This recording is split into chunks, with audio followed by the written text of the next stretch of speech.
ఏంటి స్వామి, ప్రతి ఒక్కరూ నన్ను నీపై లిక్కర్ కేసు ఎందుకు పెట్టలేదని అడుగుతున్నారు. మీరందరూ కలిసి చంద్రబాబుకు చెప్తే తప్పకుండా ఎవరినో ఒకరిని సాక్షిగా పెట్టి తనపై కేసు పెడతారన్నారంటూ సెటైరికల్ గా మాట్లాడారు మాజీ మంత్రి నారాయణ స్వామి. తాను అవినీతి చేసే వ్యక్తిని కాదన్నారు వైసీపీ నేత నారాయణ స్వామి. ఇంకా ఆయన ఏమన్నారో డైలాగ్ ఆఫ్ ది డేలో చూసేయండి.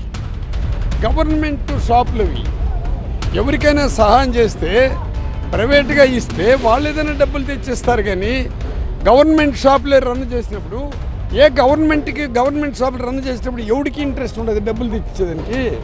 డిస్టిలరీ అంటే డిస్టిలరీ అంతా కూడా పాతవే కదా. ఇంకా నన్ను మీరు ఏమి నీ పైన కేసు పెట్టలేదు, మీరు అందరూ కలుసుకుని పోయి ఆయన దగ్గర పోయి కూర్చోండి, ఎందుకంటే నా పైన కూడా కేసు పెట్టాలని మీకు అందరికి తృప్తిగా ఉంటే పోయి చెప్పండి గట్టిగా. ఒకవేళ ఆయనకే ఎవరైనా నీ పోటీ ఒక సాక్షి పెట్టుకుంటాడు, నన్ను కూడా నన్ను ఏమి విచారించినా ఏం పట్టినా నేను ఎవరి దగ్గరైనా చెయ్యటి చేపంటే నా నియోజకవర్గంలో ఆడిస్తే తెలుస్తుంది కదా. నారాయణ స్వామి కాంట్రాల దగ్గర డబ్బు తీసినాడంటే తెలుస్తుంది.